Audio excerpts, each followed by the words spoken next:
इसको रेसलमेनिया बोलते हो? नहीं भाई, ये रेसलमेनिया नहीं थी, ये था एक नॉर्मल WWE का शो जिस पे ट्रिपल एच ने बहुत बुरे तरीके से हक दिया है। मतलब टोटली इस बार ट्रिपल एच ने जान छुड़ाने वाली कोशिश की है। अब इस बारे में कर ही क्या सकते हैं, रिव्यू तो करना पड़ेगा। तो चलते हैं सीधा रिव्यू की तरफ। पहली मैच जो हमें देखने को मिलती है वो होती है Usos and LA Knight versus Vision and IShowSpeed के बीच में। और जिस तरह से इस मैच में उम्मीद थी वही हुआ। टोटली इस मैच को कॉमेडी सीन बनाकर रखा था। क्या होता है, एलए नाइट धक्का देता है आइशो स्पीड को, वो जाके लगता है लोगन पॉल को, जिसके ऊपर ऑस्टिन थ्यूरी आइशो स्पीड से लड़ना शुरू कर देता है कि भाई लोगन पॉल को तूने धक्का क्यों दिया। और ये टोटली सेंसलेस चीज थी। इस चीज से मैच खत्म होगी, इस चीज की बिल्कुल उम्मीद नहीं थी। मतलब मैच शुरू होने से पहले ही खत्म हो गई। यहाँ पे बीएफटी लगाकर एलए नाइट और ऊसोस ये मैच जीत जाते हैं। उसके बाद लोगन पॉल अटैक कर देता है आइशो स्पीड के ऊपर। आइशो स्पीड को एक नॉकआउट पंच भी मारता है। और फिर जब अनाउंस टेबल पे मारने जा रहा था तो ऊसो और एलए नाइट आकर उसकी हेल्प करते हैं। लोगन पॉल को एक 1D लगाते हैं और आइशो स्पीड ने क्या स्प्लैश मारा है लोगन पॉल को। मतलब जो स्प्लैश लोगन पॉल लोगों को मारता है, आज लोगन पॉल को खुद ही वो स्प्लैश लग जाता है, वो भी आइशो स्पीड का। अगर इस मैच की बात करें तो ये मैच टोटली बकवास थी, लेकिन एंड वाला सीन थोड़ा बहुत अच्छा था। फिर शो पे नेक्स्ट मैच वो होता है जो था अनसेक्शन मैच जेका फाटू वर्सेस ड्रू मैकिंटायर के बीच में।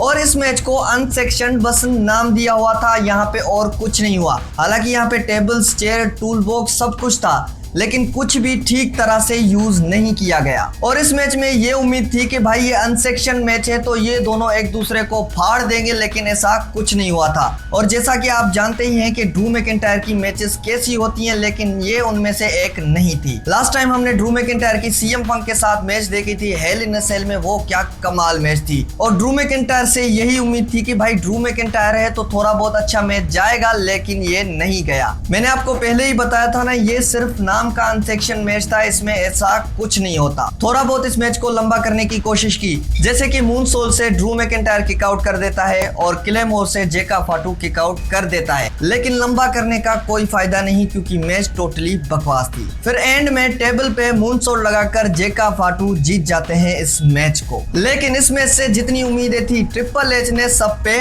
पानी फेर दिया। उसके बाद शो पे नेक्स्ट मैच होती है वुमेन्स टैग टीम चैंपियनशिप। और इस मैच में जिसकी उम्मीद थी वही होता है। निकी बेला यहाँ पे मैच कंपीट नहीं कर पाती और निकी बेला बुला लेती हैं पेज को। जी हाँ भाई, फाइनली इस मैच में पेज का रिटर्न हो चुका है और पेज के रिटर्न ने इस मैच को और ज्यादा खास बना दिया, जिसके साथ साथ यहाँ पे पेज और ब्री बेला टैग टीम चैंपियंस भी बन चुके हैं। और ये मैच इतना खास नहीं गया, लेकिन पेज के प्रेजेंस ने इस मैच को बना दिया कमाल। और मुझे इस मैच से ज्यादा कुछ उम्मीद थी नहीं, क्योंकि मुझे पता था कि ये नॉर्मली मैच होगा, लेकिन पेज के रिटर्न के बाद ये मैच अच्छा बन गया। फिर शो पे नेक्स्ट मैच होता है women's intercontinental championship Becky Lynch versus AJ Lee के बीच में। और इस मैच को एजे ली और बेकी लिंच ने क्या डिलीवर किया है भाई, मतलब दोनों तरफ से कमाल परफॉर्मेंस दिखी हमें। जहाँ पे बेकी लिंच का रेफरी के साथ हमने लड़ना भी देखा और बेकी लिंच की पूरी चालाकी भी देखी। एंड में क्या होता है, बेकी लिंच निकाल लेती है टर्न बकल और जब एजे ली उसको मारने आ रही थी तो वो रेफरी को आगे कर देती है, जिसकी वजह से रेफरी हो जाता है डिस्ट्रैक्ट। और फिर बेकी लिंच एजे ली को टर्न बकल पे मार के मैन हैंडल स्लैम लगा देती हैं। और इस चीज की सीरियसली यहाँ पे उम्मीद नहीं थी कि बेकी लिंच जीत जाएगी वापस इंटरकॉन्टिनेंटल चैंपियनशिप। और मैंने पहले ही बताया था कि भाई मैं दिल से चाहता हूँ इस बार बेकी लिंच जीते, क्योंकि बेकी लिंच पे ये इंटरकॉन्टिनेंटल टाइटल ज्यादा सूट करता है। तो कंग्रेचुलेशंस टू बेकी लिंच, यहाँ पे 3 बार बेकी लिंच इंटरकॉन्टिनेंटल चैंपियन बन चुकी हैं। और अगर इस मैच की बात करें तो ये मैच इतना बुरा भी नहीं था और इतना ज्यादा अच्छा भी नहीं था, ये मैच बिल्कुल नॉर्मल था। फिर उसके बाद शो पे एक मस्त मैच आता है गुंथर वर्सेस सेथ फ्रिकिन रोलेंस के बीच में। और ये जो मैच कमाल हुई है, इसमें क्रेडिट सिर्फ गुंथर या सेथ रोलेंस को नहीं जाता, इसमें क्रेडिट जाता है इन दोनों को। क्योंकि जिस तरह से गुंथर डोमिनेट कर रहा था सेथ रोलेंस को, उसी तरह से सेथ रोलेंस गुंथर के हर मूव को काउंटर कर रहा था और हर गुंथर के मूव को सेथ रोलेंस मुंह तोड़ जवाब दे रहा था। और अगर ये मैच आपने देखी है तो आज की रेसलमेनिया नाइट 1 में से सबसे बेस्ट मैच यही थी। एंड में क्या होता है, गुंथर सेथ रोलेंस को मार देता है 2 पावर बॉम्ब जिससे सेथ रोलेंस उठ जाते हैं। फिर सेथ रोलेंस अनाउंस टेबल पे पेरीगिरी और स्टॉम्प मार देते हैं गुंथर को। और यहाँ पे लग रहा था कि भाई सेथ रोलेंस फाइनली जीत जाएंगे, लेकिन नहीं, वहां पे ब्रॉन ब्रेकर आ जाता है जो कि स्पेयर मार देता है सेथ रोलेंस को। और जैसे कि मैंने आपको बताया था कि अगर सेथ रोलेंस हारेगा भी तो सिर्फ ब्रॉन ब्रेकर की वजह से हारेगा, वरना सेथ रोलेंस नहीं हारेगा। फिर स्पेयर मार के रिंग में चढ़ा देता है, जिसकी वजह से गुंथर सेथ रोलेंस को मार देता है स्लिप पर। और यहाँ पे भी सेथ रोलेंस ने टेप आउट नहीं किया, सेथ रोलेंस फेड आउट कर जाते हैं। इस मैच को गुंथर तो जीत जाते हैं, लेकिन ये मैच आज की रेसलमेनिया की टॉप क्लास मैच थी।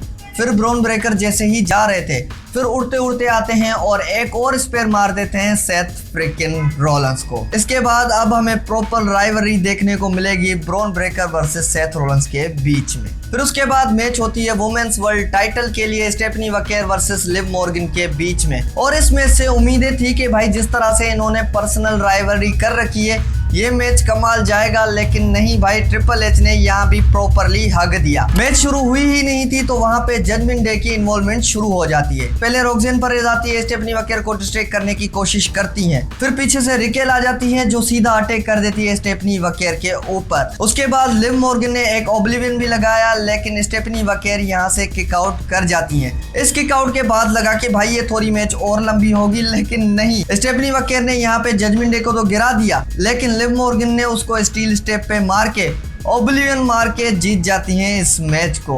और यहाँ पे हमें मिल चुकी है न्यू वुमेन्स वर्ल्ड चैंपियन। और इस मैच से जितनी उम्मीदें थी कि भाई इस मैच को पर्सनल किया गया है तो थोड़ा बहुत तो कमाल मैच जाएगा, लेकिन नहीं, मैच शुरू होने से पहले ही खत्म हो गया। फिर उसके बाद शो पे एक अनाउंसमेंट होती है बियंका बलेर की तरफ। यहाँ पे बियंका बलेर अनाउंस करती है कि वो प्रेग्नेंट है और वो इसीलिए ही WWE में नहीं आ पाई, वरना हमें पता था कि रेसलमेनिया 42 में बियंका बलेर का रिटर्न जरूर होगा। रिटर्न तो हुआ, लेकिन बियंका बलेर ने यहाँ पे एक गुड न्यूज दे दी। अब इसके बाद मुझे लगता है कि बियंका बलेर को थोड़ा और टाइम लगने वाला है वापस आने के लिए। फिर होता है रेसलमेनिया 42 का main event, undisputed WWE championship, Cody Rhodes versus Randy Orton. और इस मैच में हमारी इतनी उम्मीदें थी, लेकिन सब पे ट्रिपल एच ने पानी फेर दिया। क्या दिखाया है भाई इस बार रैंडी ऑर्टन को, मतलब कोडी रोड्स के सामने रैंडी ऑर्टन बिल्कुल कमजोर सा दिख रहा था। हालांकि पैट मैकेफी और रैंडी ऑर्टन ने कोडी रोड्स के साथ अपर हैंड लेने की भी कोशिश की, लेकिन वहां से भी कोडी रोड्स उठ जाते हैं। फिर कोडी रोड्स पैट मैकेफी को क्रॉस रोड्स भी मार देते हैं। फिर जब अनाउंस टेबल पे मारने जा रहे थे तो वहां पे जेली रोल आ जाते हैं और वहां पे जेली रोल पैट मैकेफी को पटक देता है। मतलब यहाँ पे कोडी रोड्स ने पहले ही पैट मैकेफी को मार के भगा दिया। उसके बाद इन दोनों के बीच में मैच स्टार्ट होती है और इस मैच से बिल्कुल ये उम्मीद नहीं थी। हमें लगा कि भाई रैंडी ऑर्टन का जिस तरह से कैरेक्टर निकला है उसी तरह से रैंडी ऑर्टन इस मैच में परफॉर्म करेगा, लेकिन नहीं, रैंडी ऑर्टन इस बार टोटली वीक लग रहा था और कोडी रोड्स उसके सामने बहुत ज्यादा स्ट्रॉन्ग लग रहा था। एंड में क्या होता है, रैंडी ऑर्टन को ब्लड भी आ जाता है। फिर कोडी रोड्स रैंडी ऑर्टन के आंखों पे अटैक कर देते हैं, जिसके चक्कर में रैंडी ऑर्टन देख नहीं पाता और आरकेओ मार देता है रेफरी को। फिर रैंडी ऑर्टन कोडी रोड्स को लो ब्लो मारने की कोशिश करते हैं, लेकिन उल्टा कोडी रोड्स ही रैंडी ऑर्टन को लो ब्लो मार देता है। फिर जब कोडी रोड्स कोडी कटर लगाने जा रहा था तो वहां से रैंडी ऑर्टन आरकेओ मार देते हैं। फिर वहां पे रेफरी तो नहीं था, इस चीज को काउंट कौन करेगा। तभी वहां पे पैट मैकेफी आ जाते हैं रेफरी की शर्ट पहन के। पैट मैकेफी 3 काउंट करता है, लेकिन कोडी रोड्स यहाँ पे किक आउट कर देता है। उसके बाद रैंडी ऑर्टन को अचानक से क्या हो गया, वो आरकेओ मार देता है पैट मैकेफी के ऊपर, जिसके चक्कर में कोडी रोड्स क्रॉस रोड्स मार के जीत जाते हैं इस मैच को और कोडी रोड्स यहाँ पे रिटेन कर लेते हैं अपना टाइटल। अब मुझे एक बात समझाओ कि ये पैट मैकेफी वाली चीज हुई क्यों, ज्यादा देर चली भी नहीं। फिर रैंडी ऑर्टन उसी स्टोरी लाइन के चक्कर में आज मैच भी हार जाता है। फिर कोडी रोड्स जैसे ही सेलिब्रेशन कर रहे थे तो रैंडी ऑर्टन आकर कोडी रोड्स को मार देता है टाइटल और साथ साथ रैंडी ऑर्टन पंट किक भी मार देता है कोडी रोड्स को। और यहाँ से ये क्लियर हो चुका है कि रैंडी ऑर्टन और कोडी रोड्स का चैप्टर अभी तक क्लोज नहीं हुआ। लेकिन अगर इस मैच की बात करें तो मैंने आपको पहले ही बताया था कि जितनी उम्मीदें इस मैच से थी बिल्कुल बकवास मैच थी और जितनी भी ऑडियंस वहां पे देखने आई थी उन सारों का पैसा बर्बाद। और नाइट 1 में जितनी भी मैचेस की गई थी सिर्फ और सिर्फ सेथ रोलेंस और गुंथर की मैच अच्छी थी, बाकी टोटली बकवास। आपको कौन कौन सी मैच अच्छी लगी कमेंट करके मुझे जरूर बताना।